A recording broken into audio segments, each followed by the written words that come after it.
Tomorrow is National Insurance Day, and unfortunately, it's a topic causing a lot of dread for so many people. More than half of all people who have health insurance think it's too expensive. So we're taking action for you to help you take some steps to find cheaper coverage or talk about what you can do to bring down your existing premiums.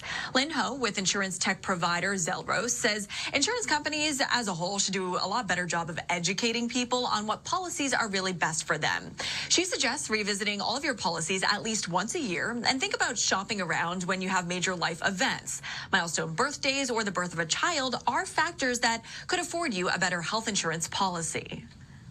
You've had a second child or bought a second car or made renovations inside your home that you don't realize that by making renovations, something might actually trigger a change in your premium, meaning it could be cheaper because you've done, you've installed more cameras, for instance, or made other changes to the house that could affect the cost of it.